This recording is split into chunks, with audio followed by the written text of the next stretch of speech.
Hey y'all, hey. Today we are reading Ragtime Tumpie.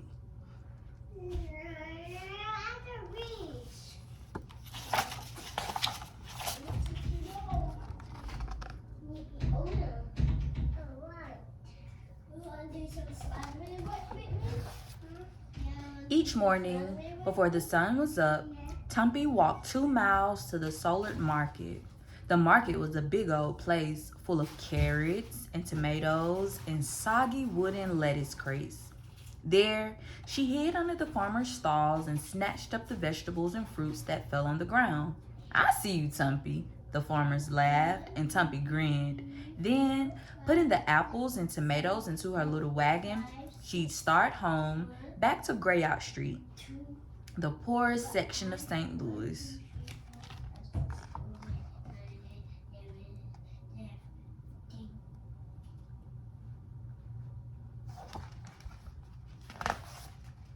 This morning, as she passed the Rosebud Cafe on Market Street, the tiny sounds of a pianola spilled out onto the sidewalk, and inside, Tumpie could hear a red-hot mama singing Wild Cherries. It was the summer of 1915, and St. Louis was jumping. Music was everywhere. Ragtime music. Tumpie dropped the wagon handle and leaned up against the cafe wall. Standing there in the sunlight, she listened to the strumming of the banjos, to the high-pitched cry of the clarinet, and to the tinkling of the keys as the piano man ran his fingers up the scale. The catchy rhythm jumped to her toes, and her foot began tapping out the beat on the pavement.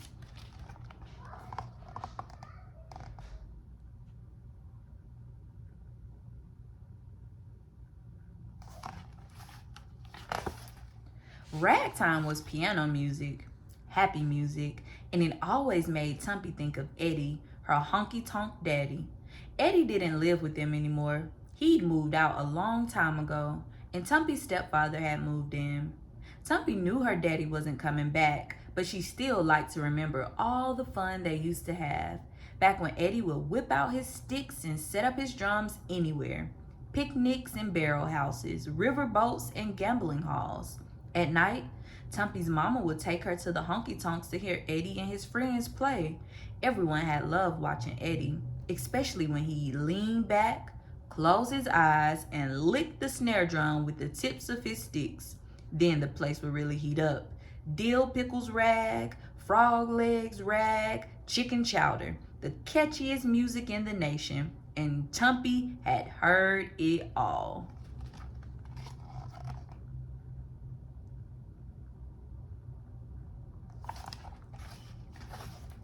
In the afternoons, Eddie would stand in front of the pool halls, strutting and showing off his shiny new shoes. He carried his drumsticks everywhere.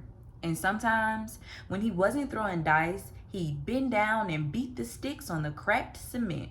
Hear that, honey? He'd say to Tumpie. That's called syncopation. Syncopation? Tumpie would shout, and she'd skip out the beat on the sidewalk. Then Eddie would show her a two-step he'd learned at the dance academy, tossing his sticks high into the air where they'd spin like fire against the sun. The two of them would start clapping and laughing, and on days like that, the whole street seemed alive with dancing and color and the fast joy of ragtime music.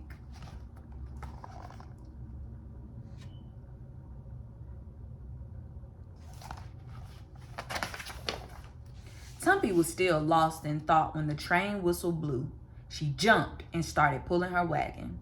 She knew she'd better get down to the tracks. Once a week, her stepfather, Arthur, sent her down to Union Station to pick up the coal that had fallen off the hopper cars. She didn't mind, though.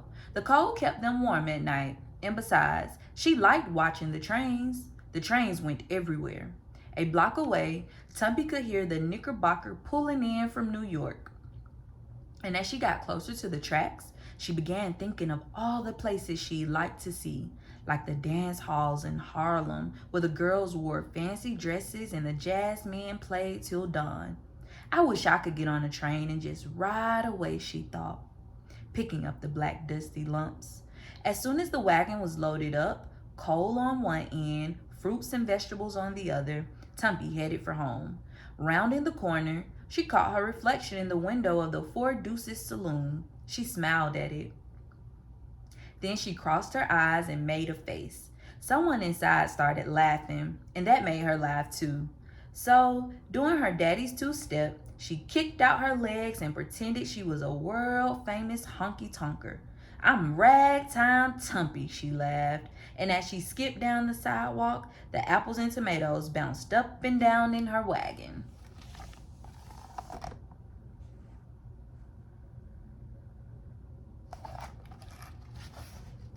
By the time she got home, one of the wheels was loose and the bananas were brown from the sun. As she let herself into the apartment, Tumpie could hear her mama and stepfather talking.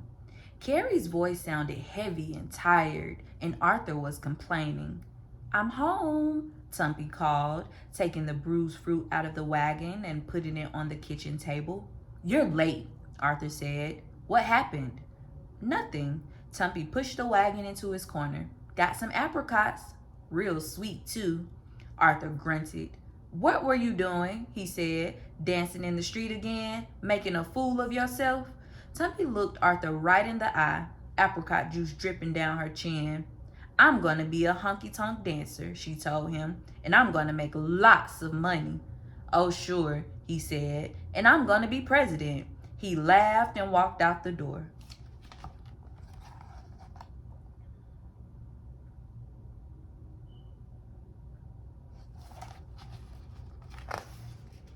The air that night was hot and muggy.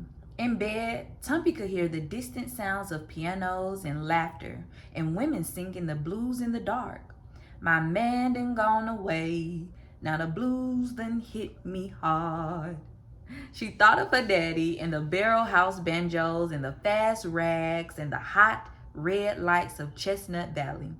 Down the street, she could hear the band playing Cotton Bowls, real slow and sad like. She closed her eyes, and little by little, the lazy, bluesy sound of the saxophones lulled Tumpie to sleep.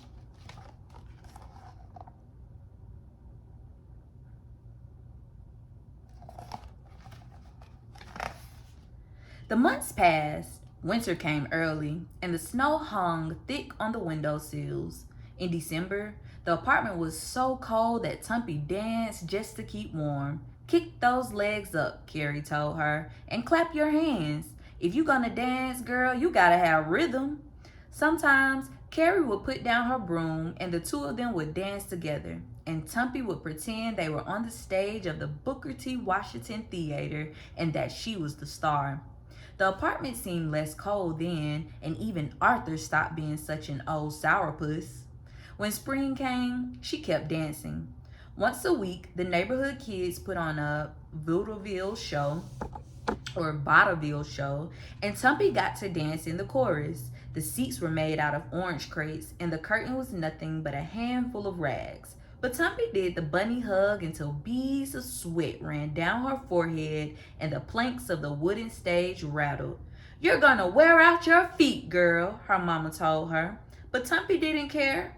All summer long, she danced barefoot up and down the hot St. Louis sidewalks.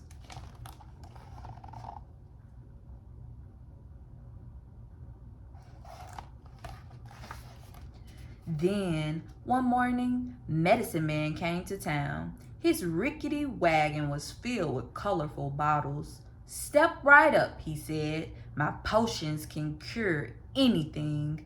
The people in the neighborhood began to gather around. Medicine Man stayed all day. He sold snake oil and rheumatism tonic and ancient powders stolen from the Great Pyramids of Egypt.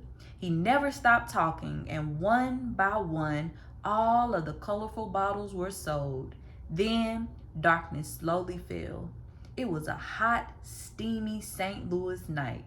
The kerosene torches were lit, and someone started playing the harmonica.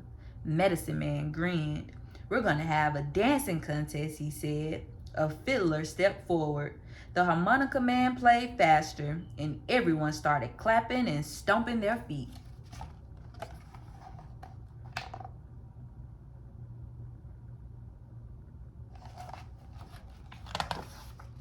Tumpie stood near the edge of the crowd and watched, her fingers drumming a fire hydrant.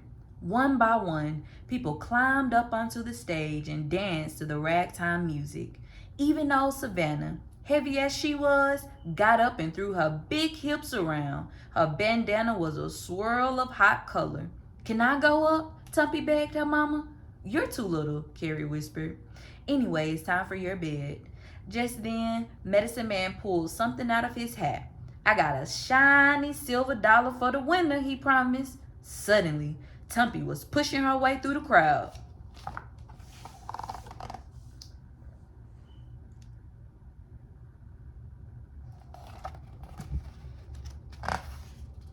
"I ain't too little," she cried.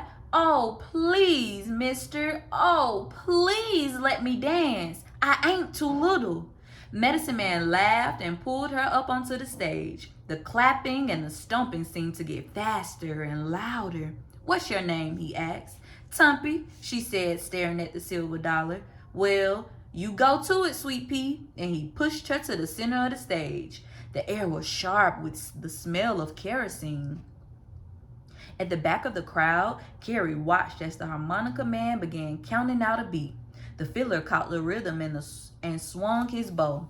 Music jumped from the little harmonica, and Tumpie, barefoot and burning with excitement, started to dance. It was a fast rag, the kind her daddy used to heat up the honky-tonks with. Real jug band jazz. Tumpie closed her eyes, kicked out her legs, and pretended she was on the stage of the Booker T. Washington Theater. The crowd roared. She clapped her hands, threw her head back, and laughed and laughed.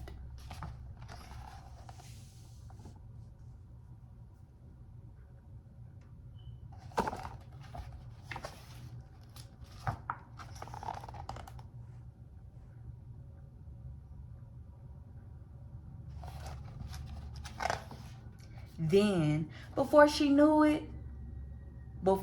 hardly started, the rag was over.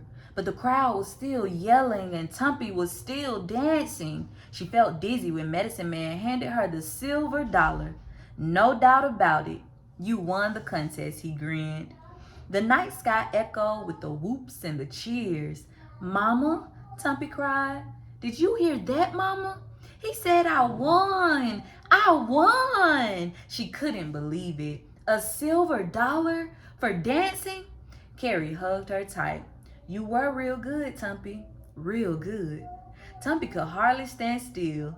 "I'm gonna be a dancer, Mama. That's what I'm gonna be." "Course you are, honey." Carrie took her by the hand. "Now come on home. Why, look at you. You're all tired out." "But Mama." "Come on, Tumpie."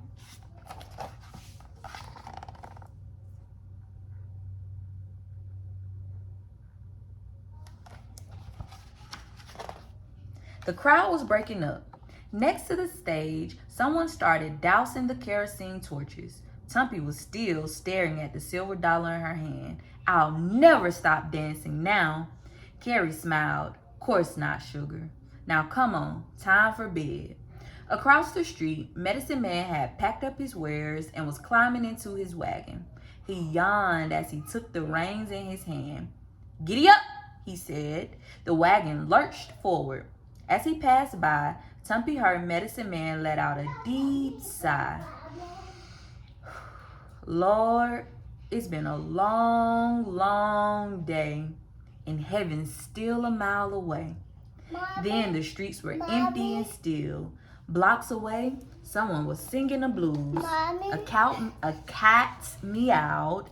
Tumpie slipped the silver dollar into her pocket, took Mama's hand, and the two of them set off for home.